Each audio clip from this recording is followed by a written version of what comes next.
আসসালামু আলাইকুম রাহমাতুল্লাহ। আমি হাসান, স্বাগত আজকের ক্লাসে। তোমার প্রিয় শিক্ষার্থীরা, দেখো আজকে আমি তোমাদের জন্য ডাব্লিউএইচ ওয়ার্ডের উপরে যে প্যাসিভ ভয়েসের পরিবর্তন করা এটা নিয়ে আরেকটা ক্লাস নিয়ে আমি উপস্থিত হয়েছি। তো আজকে ডাব্লিউএইচ ওয়ার্ডগুলো কি এখানে আমরা দেখি। তো দেখো এখানে বলছে হু দ্বারা ইন্টারগেটিভ সেন্টেন্স থাকলে, হু দ্বারা কোনো ইন্টারগেটিভ সেন্টেন্সে যদি অ্যাক্টিভ ভয়েস থাকে তাহলে সেটাকে প্যাসিভ করার জন্য আমরা কি করব, প্রথমে আমরা স্ট্রাকচার অনুযায়ী আমরা দেখে নেব। তো স্ট্রাকচারে কি বলছে দেখো, এখানে বলছে হু এর পরিবর্তে বাই হুম বসে। কি বসে? বাই হুম বসে। হু এর পরিবর্তে বাই হুম বসে। কেন হু এর পরিবর্তে বাই হুম বসার কারণ হচ্ছে হু দ্বারা সাধারণত আমরা সাবজেক্টকে প্রশ্ন করে থাকি। হু দ্বারা সাধারণত আমরা সাবজেক্টকে প্রশ্ন করে থাকি, কিন্তু এই হুটাকে যখন আমরা অবজেক্ট করে দিই তখন হুর অবজেক্ট আমরা হুম ব্যবহার করি। হুর অবজেক্ট আমরা হুম ব্যবহার করি এবং অবজেক্ট ব্যবহার করার পূর্বে আমরা প্যাসিভ ভয়েসে বাই ব্যবহার করে থাকি।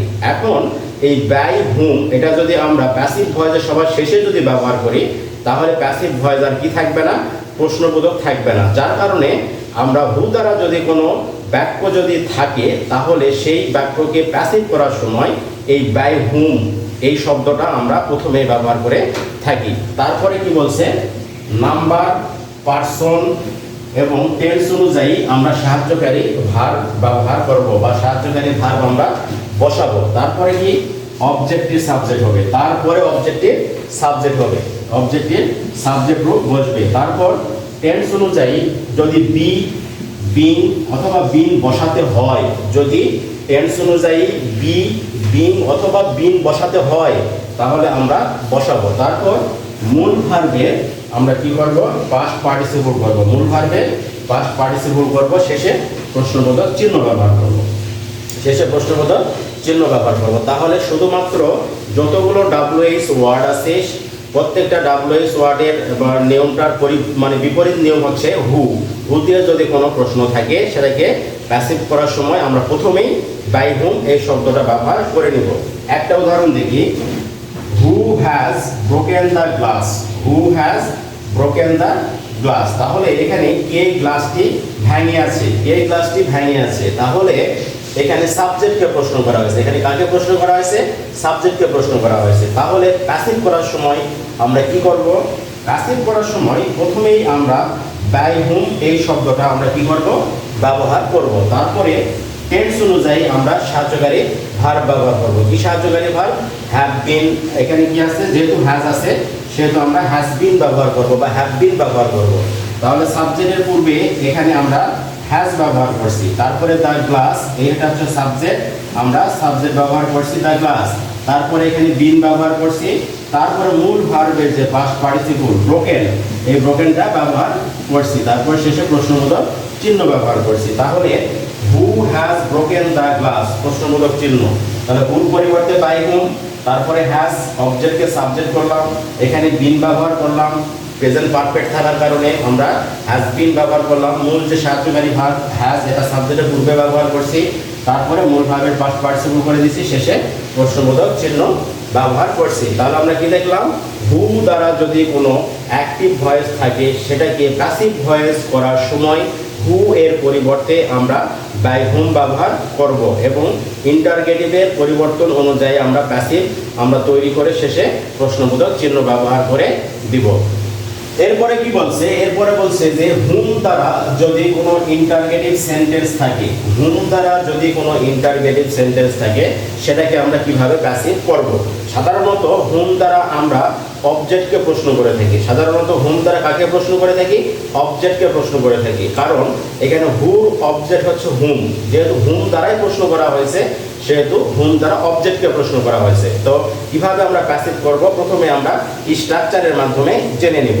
তো দেখো স্ট্রাকচারে কি বলছে, হুম এর পরিবর্তে কি বসে, প্রথমে হু বসে। হুম এর পরিবর্তে প্রথমে কি বসে? হু বসে। তারপরে কি বলছে, নাম্বার, পার্সন, টেন্স অনুযায়ী সাহায্যকারী ভার্ব বসে। যদি আমাদের টেন্স অনুযায়ী যদি বি, বিং অথবা বিন ব্যবহার করতে হয় তাহলে আমরা প্যাসিভে ব্যবহার অবশ্যই করব। তারপর মূল ভার্বের পাস্ট পার্টিসিপল বসে। মূল ভার্বের কি বসে? পাস্ট পার্টিসিপল বসে।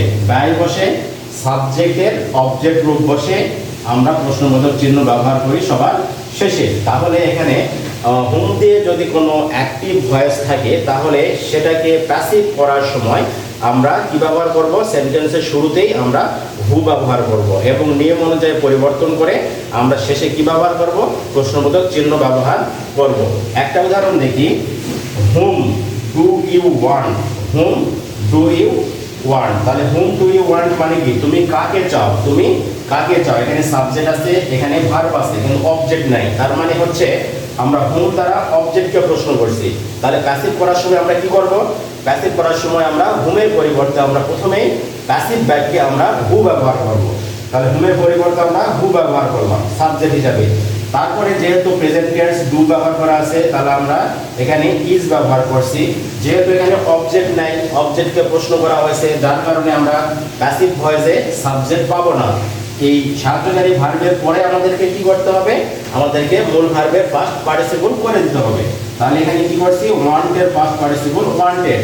তারপর এখানে বাই প্রিপজিশন ব্যবহার করছি, ইউ ছিল সাবজেক্ট, আমরা ইউ কে অবজেক্ট হিসেবে ব্যবহার করছি, শেষে প্রশ্নবোধক চিহ্ন ব্যবহার করছি। তাহলে হুম ডু ইউ ওয়ান্ট প্যাসিভ করার সময় কি হলো, who is wanted by you, who is wanted by you. তাহলে হুম দ্বারা যদি কোনো অ্যাক্টিভ ভয়েস থাকে তাহলে হুমের পরিবর্তে আমরা প্যাসিভ বাক্যের শুরুতেই আমরা হু ব্যবহার করব এবং নিয়ম অনুযায়ী প্যাসিভে পরিবর্তন করে শেষে আমরা প্রশ্নবোধক চিহ্ন ব্যবহার করব। তো আমার প্রিয় শিক্ষার্থীরা, আজকের ক্লাস এই পর্যন্তই থাকবে। তোমরা আমার এই ক্লাসটাকে লাইক, শেয়ার এবং কমেন্ট করবে এবং পরবর্তী ভিডিওটি পাওয়ার জন্য তোমরা যারা ফেসবুকে দেখছো তারা আমার পেজটাকে ফলো দিয়ে রাখবে, আর যারা ইউটিউবে দেখছো তারা আমার ইউটিউব চ্যানেলটাকে অবশ্যই সাবস্ক্রাইব করে দিবে। তো তোমরা ভালো থাকবে, সুস্থ থাকবে, সুন্দর থাকবে। আল্লাহ হাফেজ।